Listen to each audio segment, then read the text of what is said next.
பேசும்போது சில அமைச்சர்கள் குறுக்கிட்டு பேசினாங்க, அதற்கு நீங்க அனுமதி கொடுத்தீங்க. அது மாதிரி இன்னைக்கு முதலமைச்சர் பேசும்போது சில வார்த்தைகள், தவறான வார்த்தைகள் பேசுறாரு. அவர் பார்ட்டி ஃபண்ட் அப்படின்னு சொல்லியிருக்கிறாரு. அவர் அமைச்சர் அந்த பார்ட்டி ஃபண்ட் எந்த பார்ட்டின்னு கூட சொல்ல தைரியம் இருந்தா சொல்லுங்க, நாங்க அதெல்லாம் ஃபேஸ் பண்ண தயாரா இருக்கோம். எதையும் ஆதாரத்தோடு எதையும் பேசுங்க. நீங்க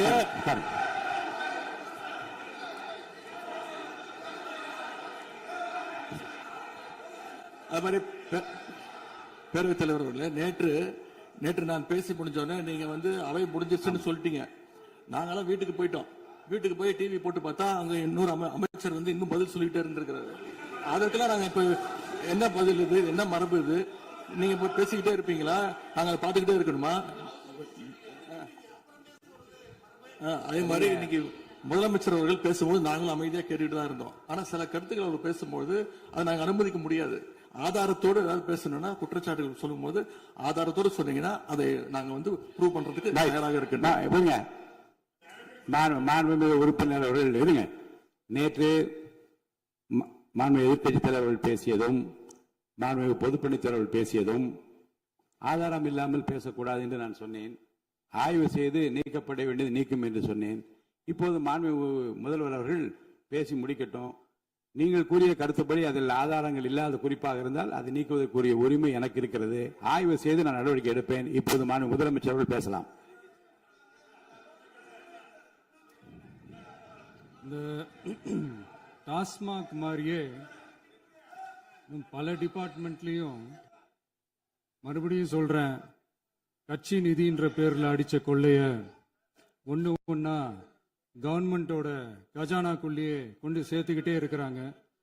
இப்பவும் சொல்றேன், மக்கள் பணத்துல இருந்து ஒரு பைசா கூட தொடமாட்டோம், தொடவும் விடமாட்டோம், தொட்டா விடமாட்டோம்.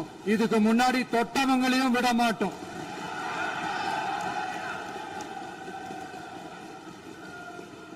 ஒவ்வொரு ஊழலா வெளியில வரும் போலே,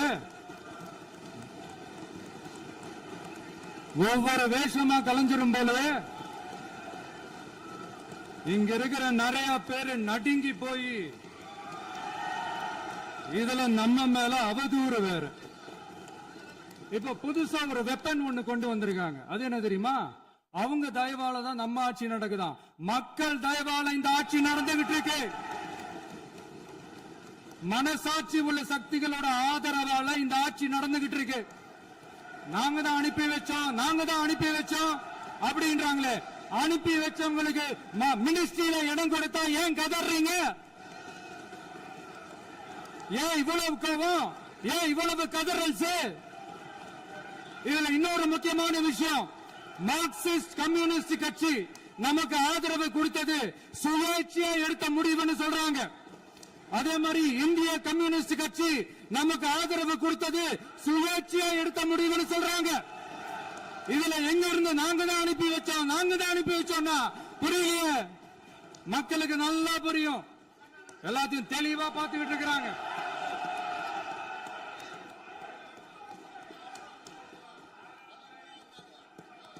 முதலமைச்சர் கண்டினியூ பண்ணலாம். முதலமைச்சர்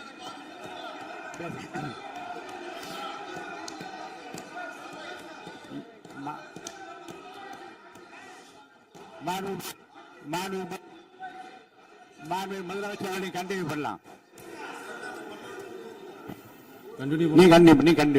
நீங்க கண்டினியூ பண்ணலாம்.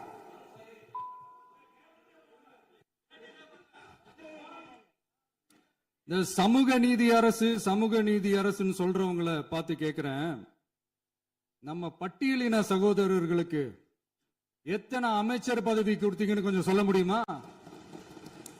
ஆனா நம்மளுடைய அரசுல 8 அமைச்சர் பதவிகள் யாருக்கு? நம்ம பட்டியலின சகோதரர்களுக்கு. எல்லாம் நம்ம அண்ணன், நம்ம தம்பி, நம்ம தங்கச்சிங்க. அண்ணல் அம்பேத்கர் அவர்களுடைய கிட்டத்தட்ட 100 ஆண்டு கால கனவு இப்ப நிறைவேறி இருக்கு. நான் ஏன் கொஞ்சம் சவுண்டா பேசுறேன் அப்படின்னா அவங்களுக்கு கேட்கணுன்றதுக்காக தப்பா எடுத்துக்காது. அதே மாதிரி பெண்களோட பாதுகாவலர் நாங்க தான் அப்படின்னு சொல்லிக்கிறவங்களை கேட்கிறேன், எத்தனை பெண்களுக்கு அமைச்சர் பதவியில இடம் கொடுத்தீங்க கொஞ்சம் சொல்ல முடியுமா? எங்க அரசுல 4 சகோதரிகளுக்கு அமைச்சர் பதவி கொடுத்திருக்கிறோம்.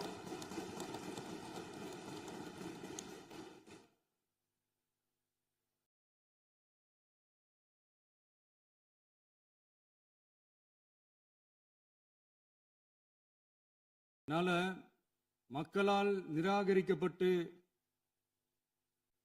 மக்களால் அகற்றப்பட்டவங்களுக்கு ஒன்னே ஒன்னு சொல்லிக்கிறோம், தப்பே செய்ய மாட்டோம், ஊழலே செய்ய மாட்டோம், நேர்மையா தான் இருப்போம், நியாயமா தான் இருப்போம் அப்படின்னு சொல்றவங்களால மட்டும்தான் கூட்டணி ஆட்சி அமைக்க முன்வரும். ஆட்சியிலையும் பங்கு, அதிகாரத்திலையும் பங்கு கொடுக்க முன்வரும். ஊழல்லையே ஊறி போனவங்களால இந்த கூட்டணி ஆட்சியோ, ஆட்சியிலையும் பங்கோ, அதிகாரத்திலையும் பங்கோ கொடுக்க முன்வராது. மெஜாரிட்டி இருந்தாலும் தரமாட்டாங்க, மெஜாரிட்டி இல்லைனாலும் தரமாட்டாங்க. கேட்டா ரெடிமேடா ஒரு பதில் ஒண்ணு வச்சிருப்பாங்க, கூட்டணி ஆட்சியை மக்கள் விரும்ப மாட்டாங்கன்னு. அதே மக்கள் தான் இப்ப அவங்கள பார்த்து சிரிக்கிறாங்க. நான் பதவி ஏத்த அன்னைக்கு கொஞ்சம் டைம் அவகாசம் கேட்டேன். எதுக்கு கேட்டேன்? நிதி நிலைமைலாம் கொஞ்சம் மோசமா இருக்குது, அதெல்லாம் கொஞ்சம் சரி செஞ்சுக்கிட்டு படிப்படியா கொஞ்சம் கொஞ்சமா நான் கொடுத்த வாக்குறுதிகள்லாம் செயல்படுத்துவேன், அதுக்காக கொஞ்சம் டைம் அவகாசம் கேட்டேன். நான் ஏதோ வேற எதுக்காகவோ வேற யாருக்காகவோ ஏதோ அவகாசம் கேட்ட மாதிரி. அடுத்து இங்க சபையில இல்லாதவங்களை பத்தி பேச வேண்டாம்னு நினைக்கிறேன்.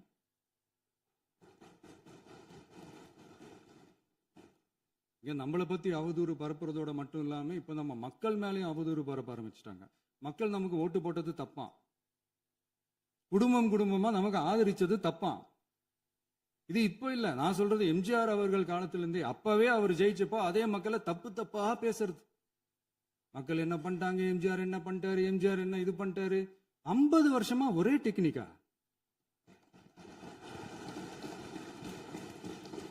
டெக்னாலஜி எல்லாம் மாறி வேற எங்கேயோ போயிட்டு இருக்கு பஸ்.